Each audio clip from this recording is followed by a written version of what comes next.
सीमाओं से परे, जैसा कि शीर्षक से स्पष्ट है, सीमाओं से परे, सीमाओं से बाहर। मुगल काल में वैदेशिक संबंधों की भी चर्चा करना आवश्यक है, क्योंकि इस काल में कई कारणों से मुगल सम्राटों ने विदेशी शासकों से संबंध बनाए। यदि उसकी हम बात करें तो इनके जो मुगल काल के वृत्त चित्र हैं, उस काल की जितनी रचनाएं हैं, उनमें हम देखते हैं कि शाहजहान का अर्थ राजाओं का राजा। ऐसे सामान्य पदों से लेकर, सामान्य पदवियों से लेकर जहांगीर यानी विश्व पर अधिकार करने वाला, ऐसी बड़ी बड़ी पदवियां दी जाती थीं। तो जो लोग ऐसी पदवियों को ग्रहण करते थे, ऐसी महत्वपूर्ण पदवियों को लेते थे और जो इस धारणा पे विश्वास करते थे, इससे बात स्पष्ट है कि मुगल बादशाह, मुगल शासक लोग देश की सीमाओं से परे भी राजनीतिक अपने दावे प्रस्तुत करते रहे होंगे। सफावी और कांधार, ये नाम शुरू में भी बार बार आया है। सफावी और कांधार मध्यकाल में अफगानिस्तान, मध्य एशिया और ईरान, इससे भारत की सीमा को अलग करने के लिए, अलग करता हुआ जो हिंदू कुश पर्वत है, वह एक तरीके से नेचुरल फ्रंटियर बन गया है। एक तरीके से वो प्राकृतिक सीमा बन गई थी और ये सीमा पर्वतों से बनी हुई अत्यंत महत्वपूर्ण भी थी, विशेष महत्वपूर्ण थी, इसका विशेष महत्व था। मुगल शासकों ने ईरान एवं तुर्कान के पड़ोसी देशों के साथ उन्होंने अपने राजनयिक संबंध और राजनीतिक संबंध भी बनाए थे, और उसका कारण था कि इस सीमा के नियंत्रण पर वे काफ़ी निर्भर करते थे। यानी सीमा उनके लिए बहुत महत्वपूर्ण थी और सीमा का नियंत्रण उससे भी ज़्यादा महत्वपूर्ण था, क्योंकि यही स्पष्ट करता था विभिन्न साम्राज्यों के बीच की सीमा रेखा को। मुगल शासकों का तो ये निरंतर प्रयास रहा, सतत कोशिश की कि ये जो सामरिक महत्व की जितनी चौकियां हैं, जहां पर कांधार और इस क्षेत्र में, उन सफावी जैसे क्षेत्रों में, वहां पर इन चौकियों पर उनका पर्याप्त नियंत्रण हो, कुशल नियंत्रण स्थापित हो, और इसके साथ ही ये कोशिश रहती थी कि सुनिश्चित करें कि ऐसा नियंत्रण हो कि वो उस तरफ से, हिंदू कुश के बाहर से आने वाले खतरों से अपने को बचाए रख सकें। कांधार मुगल और ईरानी साम्राज्य की सीमा पर स्थित था। अगर दोनों ही साम्राज्यों के लिए इसका विशेष महत्व था तो यह बार बार स्पष्ट होता है, क्योंकि कांधार दो सीमाओं पर स्थित होने के कारण अपनी महत्ता बनाए रखता था। 16वीं सदी के शुरू में कांधार के प्रश्न पर ही मुगलों और ईरानियों के बीच बड़े तनावपूर्ण संबंध हुए थे, और जो हुमायूं था, जो निर्वासित किया गया था, उसने ईरानी सेना की ही सहायता से 1554 में कांधार को जीता। मदद किसकी ली? ईरानी सेना की, और कांधार पर पुनः विजय प्राप्त की। लेकिन अपने वचन के अनुसार उसने इसे ईरानी शाह को नहीं सौंपा। उसने वादा किया था कि हम विजय प्राप्त करने के बाद कांधार आपको सौंप देंगे, लेकिन ऐसा नहीं हुआ। हुमायूं की मृत्यु के 2 वर्ष बाद कांधार पर ईरान ने पुनः अधिकार स्थापित कर लिया था, और इस प्रकार कांधार कभी भारत का हिस्सा तो कभी ईरान का हिस्सा और कभी स्वतंत्र क्षेत्र बनता रहा, बिगड़ता रहा। कांधार को जीतने के बाद वचन के अनुसार ईरानी शासक को कांधार न सौंपना, वह भी ईरानी शासकों को नागवार गुजरा था, और उन्होंने तुरंत ही हमला कर कांधार पर अपना कब्जा कर लिया। 1595 में अकबर के काल में अकबर अंततः पुनः कांधार पर कब्जा करने में सफल हुआ। 1556 में गद्दी पर आता है अकबर और 1595 में जाकर कांधार पर वह पुनः कब्जा करता है। यह एक बहुत बड़ी घटना थी। उसके जो एम्पायर है, उसका जो साम्राज्य था, वह बहुत अति विस्तारित हो गया, अति विस्तृत हो गया। अकबर ने यदि प्रभुत्व तो जमा लिया, लेकिन ईरान के जो सफावी दरबार के जो थे, वे लोग अपने संबंध बनाए रखे और साथ ही साथ कांधार पर दावा भी करते रहे। मुगल सम्राट जहांगीर ने 1613 में ईरानी शासक शाह अब्बास के दरबार में कांधार को मुगल अधिकार में जोड़ने की वकालत करने के लिए एक राजदूत भेजा था, क्योंकि कांधार बहुत महत्वपूर्ण इलाका था और कांधार पैतृक दृष्टि से भी देखा जाए तो किसी समय बाबर ने कांधार में ही अपने को बादशाह घोषित किया था। तो इन आधारों को लेकर जहांगीर ने ईरानी सत्ता के सामने अपने राजनयिक भी भेजे, अपने राजदूत भी भेजे, लेकिन उसका कोई असर नहीं हुआ। कांधार हाथ से चला गया और जहांगीर को अपने देश में सफलता भी नहीं मिली। 1622 में तो ईरानी सेना ने कांधार को घेर लिया और मुगल सेना जो थी उसकी हार हुई। वहां पर सफावियों का अधिकार हो गया। सफावी वंश ईरान का वंश कहलाता है, ईरान का शासकीय वंश। तो इस प्रकार सफावी वंश की पुनः स्थापना हुई, उनका अधिकार हो गया नगर पर भी और किले पर भी। अब भारत से वो ईरानियों के पास गया और ईरानियों से अंततः मंगोल लोगों ने कांधार पर कब्जा कर लिया। 1638 में मंगोलों ने ईरानियों को पराजित कर कांधार को अपने अधिकार में लिया, लेकिन ये जो ज्यादा समय नहीं चला और अंततः 1649 में ईरानियों ने कांधार पर पुनः कब्जा कर लिया।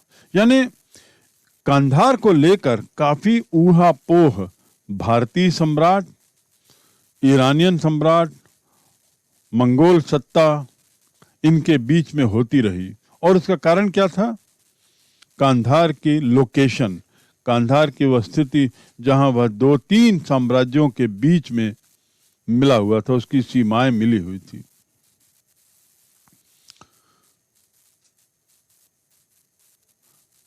सोलह सौ 1652 और 53 में शाहजहां ने फिर कोशिश की, लेकिन कांधार कभी उसके बाद मुगल साम्राज्य का हिस्सा नहीं बन पाया और अंततः ईरान का कब्जा उस पर जम गया और मुगलों का जो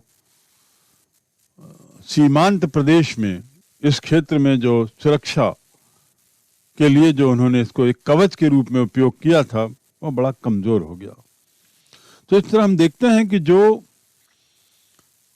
कांधार को लेकर जो उठापटक मचती रही, ऊहापोह मचती रही, सफावी, मंगोल और भारत के बीच में, भारतीय सम्राटों के बीच में जो खींचतान होती रही, उसका खामियाजा एक तरीके से अंततः यही हुआ कि कांधार तो गया ही गया, उसने शाहजहां के शासन को भी एक तरीके से कमजोर कर दिया और वहीं से उसके पतन की बात शुरू होती है, मुगल साम्राज्य के पतन की।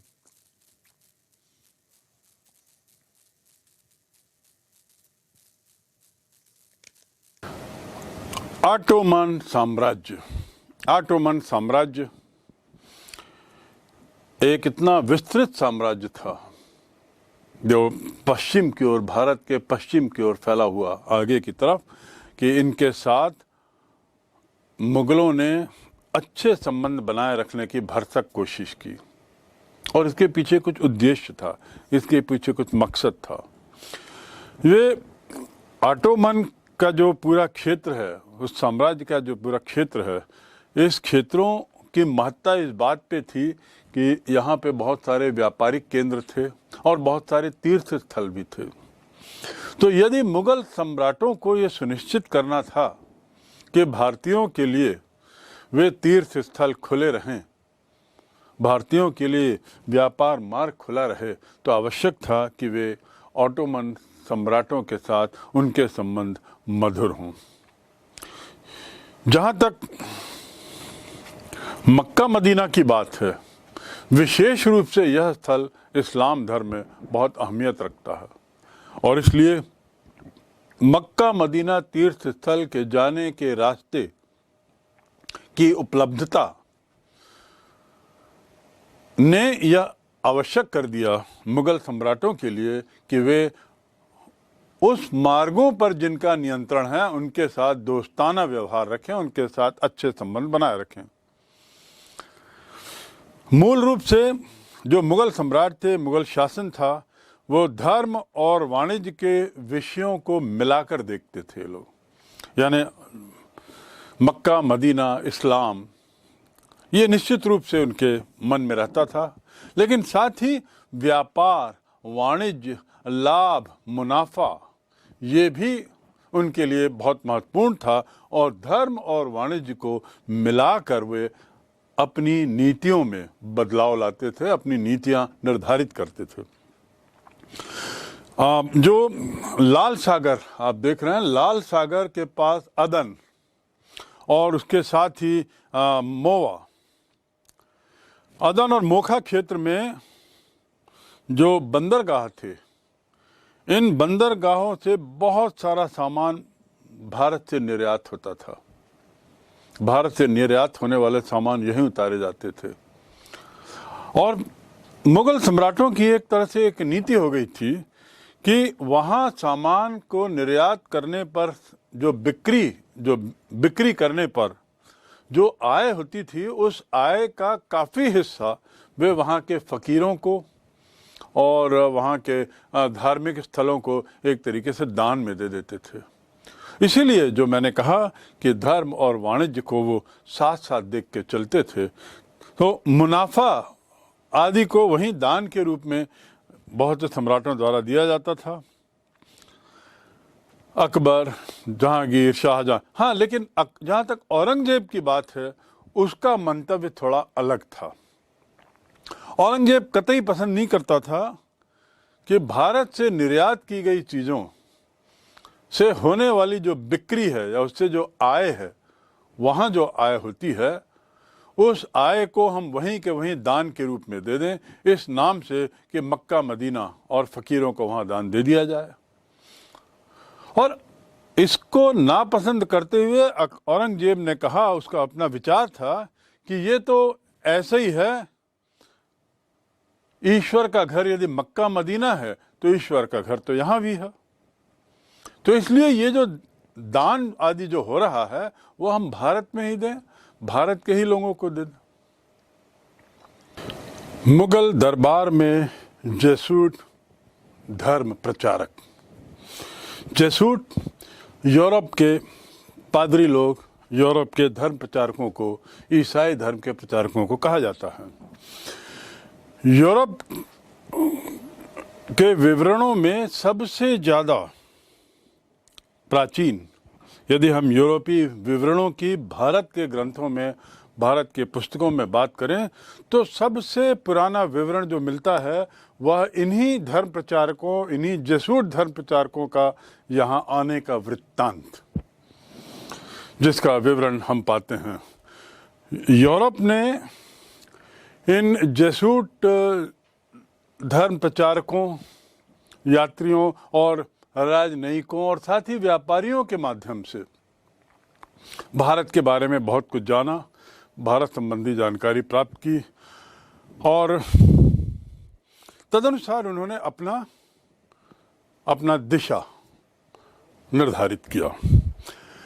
उल्लेखनीय है कि पुर्तगाल के जो व्यापारी थे, पुर्तगाल के व्यापारी जब 15वीं शताब्दी के अंतिम समय में जब उन्होंने समुद्री रास्ते की खोज की और उस समय तक वे समुद्री मार्ग से उन मार्गों का अनुसरण करते हुए जब वे भारत पहुँचे तो तटीय नगरों में, भारत के जितने समुद्री किनारे हैं उन किनारों में उन्होंने एक तरीके से बंदरगाहों का, व्यापारिक केंद्रों का जाल बिछा दिया था। तो 16वीं शताब्दी में इसी प्रकार भारत आने वाले जेसूट शिष्टमंडल और ये जो व्यापार जो था, ये दोनों इसी साम्राज्य के विस्तारण का ही एक भाग कहा जा सकता है, उसी का एक हिस्सा कहा जा सकता है। अकबर स्वयं भी ईसाई धर्म को जानने का बड़ा उत्सुक था, बहुत उत्कंठा, उसके लिए बड़ी उत्कंठा थी उसके मन में, और इसी उत्कंठा का परिणाम था कि जेसूट पादरी, ईसाई धर्म प्रचारक उसके काफी निकट आए। उसने अपना एक दूत मंडल गोवा भेजकर जेसूट्स पादरियों को मुगल दरबार में आने के लिए उसने आमंत्रित किया। उसने उनको सूचना भेजी, अनुरोध भेजा, और परिणाम स्वरूप जो पहला जेसूट प्रतिमंडल था, शिष्टमंडल था, 1580 में भारत आया, फतेहपुर सीकरी के मुगल दरबार में पहुंचा और 2 वर्ष वहां रहा। ये अकबर के ही काल की घटना है। इन जेसूट, ये जो प्रचारक थे, इन्होंने अकबर को ईसाई धर्म के बारे में बड़े विस्तार से बताया, समझाया, और अपने धर्म का प्रतिनिधित्व करते हुए इन्होंने इबादत खाना में होने वाले धार्मिक वाद विवाद में भी भाग लिया।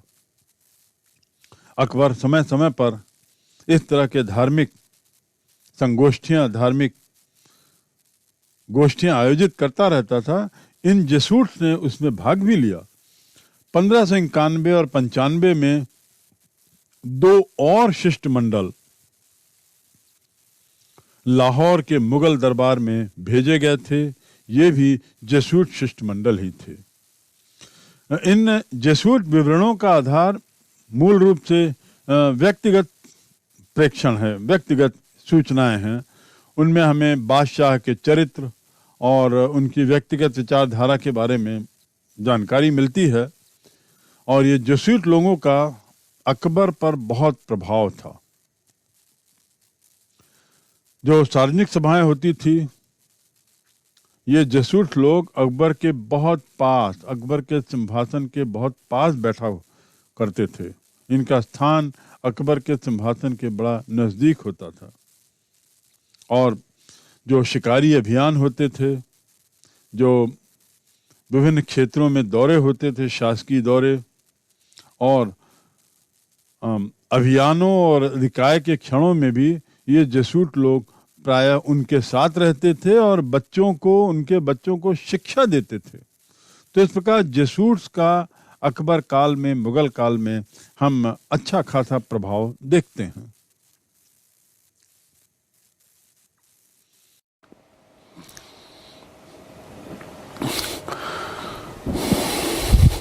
जेसूट विवरण मुगल कालीन राज्याधिकारों और उनके सामान्य जीवन के विषय में फारसी इतिवृत्तियों में दी गई सूचनाओं की अच्छी तरह पुष्टि करता है। दूसरे शब्दों में, जो इतिहास का, मुगल कालीन इतिहास का पुनर्निर्माण यदि हम उसकी बात करें तो ये सुनिश्चित करना था कि तत्कालीन शाही मदद से लिखे गए ग्रंथों के तथ्यों की का एक तरीके से उनके तथ्यों का एक तरीके से पुष्टि कैसे की जाए। तो वो पुष्टि के लिए ये जेसूट्स के द्वारा दिए गए जो विवरण हैं, पादरियों के द्वारा दिए गए जो वृत्तांत हैं, ये बड़े काम आए हैं। अकबर के औपचारिक धर्म पर प्रश्न। दीन इलाही, अकबर का दीन इलाही क्या है? इस पर कुछ सवाल उठना स्वाभाविक ही है। जेसूट शिष्टमंडल जिनका हम पूर्व में जिक्र कर चुके हैं, जो ईसाई पादरियों का पश्चिमी यूरोप से आया हुआ प्रतिनिधि मंडल हुआ करता था, ये जो इस बात से बड़े प्रभावित थे कि अकबर ने जिस तरीके से उनके स्वागत का में प्रदर्शन किया, जिस तरीके से उसने इस बात का अब खुशी जाहिर की, उनके स्वागत की, उससे ये लोग बहुत प्रभावित हो गए और ईसाई धर्म सिद्धांत में बादशाह के रुचि को देखकर उनको ऐसा लगा कि शायद बादशाह धर्म परिवर्तन का संकेत दे रहे हैं। ऐसी भी अनुभूति इन जेसूट्स को हुई अकबर के व्यवहार को लेकर, और इस बात को हम पश्चिमी यूरोप में जो तत्कालीन समाज में जो धार्मिक असहिष्णुता बढ़ रही थी, दिन ब दिन जो बढ़ती जा रही थी, या असहिष्णुता का जो माहौल हो रहा था, उसके परिप्रेक्ष्य में हम विशेष रूप से समझ सकते हैं।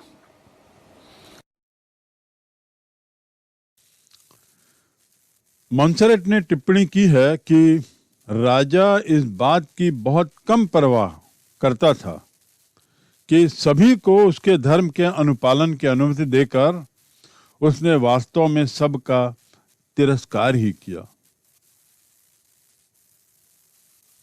अकबर एक उदारवादी, बहुत सहिष्णु सम्राट था और भारत में धर्मनिरपेक्ष राज्य, जिस रूप में हम आज धर्मनिरपेक्षता को समझते हैं, उस रूप में वह एक धर्मनिरपेक्ष राष्ट्र की स्थापना करना चाहता था। इसीलिए उसने धार्मिक विद्वेष की भावना को समाप्त करने के लिए भरसक प्रयास किया, जन सामान्य को एक दूसरे से निकट लाने की काफ़ी कोशिश की और कई प्रमुख धर्मों के संतों, धर्म मुखियाओं, उनको इकट्ठा करने का प्रयास किया। यही प्रयास जो अकबर का था, अंततः उसे दीन इलाही के रूप में प्रस्फुटित हुआ, दीन इलाही के रूप में फलीभूत हुआ, जिसे तबाहिद इलाही या दैवी एकेश्वरवाद के नाम से जाना जाता है।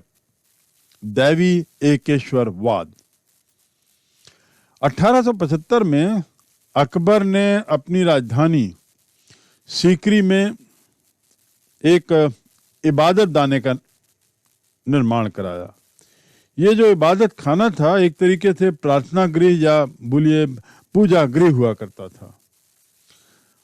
इसके निर्माण के पीछे, इसको बनाने के पीछे, इस इबादत खाने को बनाने के पीछे उद्देश्य मात्र यही था कि धार्मिक विषयों पर विचार विमर्श हो, वाद विवाद हो और धर्म के जो भौतिक तत्व हैं उनका पता लगाया जा सके, किसी निष्कर्ष पर निकला जा सके, धर्म को बेहतर समझा जा सके। शुरू के 2 साल में इबादत खाना में केवल शेख, सैयद और उलेमा ही वाद विवाद और विचार विमर्श के लिए आते थे, क्योंकि अन्य को अनुमति नहीं थी।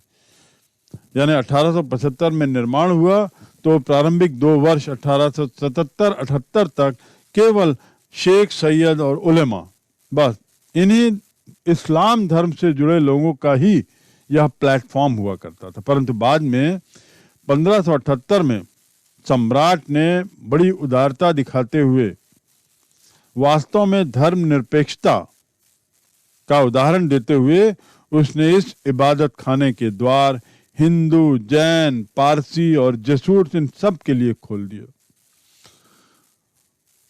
फरवरी 1582 में लगभग सभी प्रमुख धर्मों के नियम और अच्छे सिद्धांतों का संकलन किया गया और एक नए धर्म संघ की स्थापना की गई। ये घटना है 1582 की, यानी अकबर के शासन में आए हुए 1556 के इतने वर्षों बाद इस तरह का एक समागम बनाया गया जिसमें सभी धर्मों की अच्छी बातों को लिया गया, सभी धर्मों के अच्छे सिद्धांतों को लिया गया और एक नए धर्म संघ की स्थापना की गई, जिसे दीन इलाही के नाम से हम सब जानते हैं, दीन इलाही के नाम से प्रसिद्ध है। वास्तव में अकबर का दीन इलाही यदि देखा जाए तो उसके माध्यम से उसने भारत में एक तरीके से एकता स्थापित करने की कोशिश की। उसका प्रयास था कि इस जरिए मात्र हिंदुओं और मुसलमानों को, मात्र इस्लाम और हिंदू धर्म को ही निकट न लाए, बल्कि उसके साथ साथ पारसी, जैन, ईसाई और अन्य माध्यम भी जुड़े। इसके प्रचार से ये तो तय है कि धार्मिक सहिष्णुता लोगों में बढ़ी, सद्भावना लोगों में बढ़ी और प्रजा में भी एक तरीके से सहनशीलता विकसित हुई, इसमें कोई दो मत नहीं। तो दीन इलाही का एक तो ये अच्छा परिणाम निकला, उसके साथ ही साथ ये भी देखा गया कि ये शायद दीन इलाही का ही परिणाम था कि कम से कम कुछ समय तक जो धार्मिक अत्याचार हो रहे थे वो समाप्त दिखे। और इसका श्रेय इतिहासकार या तत्कालीन रचनाकार ये लोग दीन इलाही की भावना को ही देते हैं। दीन इलाही ने जब हिंदू और इस्लाम धर्म को निकट लाया और उसके साथ ही साथ जैन धर्म, पारसी और ईसाई धर्म के मूल विचारों का भी इसमें सम्मिश्रण दिखा, तो निश्चित रूप से हम कह सकते हैं कि आने वाले समय में जो राष्ट्रीय भावना पनपी उसकी शुरुआत शायद यहीं से हुई होगी। इसमें कोई शंका नहीं होनी चाहिए। भारत में जो राष्ट्रीय राज्य की जो परिकल्पना आई संभवतः इसी जगह से प्रस्फुटित हुई होगी। दीन इलाही अकबर द्वारा 1582 में इसने एक ये चीज जारी की थी, एक संघ बनाया था और समरूपता इसका सिद्धांत था। सभी एक हैं, सभी धर्मों के अच्छे अच्छे तत्वों को इसमें लिया गया था, अच्छी अच्छी बातों को डाला गया था और निश्चित रूप से प्रमुखता तो इसमें हिंदू धर्म और इस्लाम धर्म की थी, लेकिन अन्य धर्मों के मूल तत्वों को, अच्छे तत्वों को इसमें सम्मिलित किया गया था, उसका सम्मिश्रण किया गया था। ऐसा भी कहा जाता है कि अकबर के अलावा केवल राजा बीरबल ही ऐसे थे जो मृत्यु पर्यंत इस धर्म के, इस दीन इलाही विचारधारा के अनुयायी रहे। अकबर की मृत्यु के बाद केवल 19 लोगों ने दीन इलाही को अपनाया। दबस्तान मजहब जो तत्कालीन एक पुस्तक है, उसके अनुसार इस बात की पुष्टि होती है कि अकबर के बाद ही बहुत कम संख्या में इस धर्म को या इस विचार को अपनाए जाने के कारण धीरे धीरे यह विचार अपने तरीके से लुप्त होने लगा। बल्कि ऐसा कहा जा सकता है कि यह दीन इलाही एक तरह का विचार था, एक तरह की विचारधारा थी, धर्म नहीं था। और यदि हम इसे विचारधारा माने तो निश्चित रूप से ये कम संख्या किसी तरीके से हमें विचलित नहीं करती। ये एक तरीके से आचार संहिता थी, शिष्टाचार संहिता थी। इस दीन इलाही में भोग, घमंड और इसके साथ निंदा करना, किसी पर कलंक लगाना, किसी पर दोष लगाना, ये तो स्पष्ट रूप से वर्जित था, मनाही थी। यानी बुरी बातों से दूर रहना, यह इस विचारधारा का एक मुख्य हिस्सा था और सहनशीलता और संयम दीन इलाही के मुख्य स्तंभ थे। तो इस प्रकार हम देख सकते हैं कि कैसे मुगल साम्राज्य के जो इतिवृत्त हैं उसके माध्यम से और अन्य ऐसे स्रोतों से जिनसे इन ग्रंथों की बातों की पुष्टि होती है, इतिहास के पुनर्निर्माण में मदद मिली है। और जैसा पूर्व में ही बताया गया, इस पुनर्निर्माण में कई भ्रांतियां भी दूर हुई हैं। उदाहरण के लिए औरंगजेब के बारे में जो पूर्व समझ थी उसमें बदलाव आया है।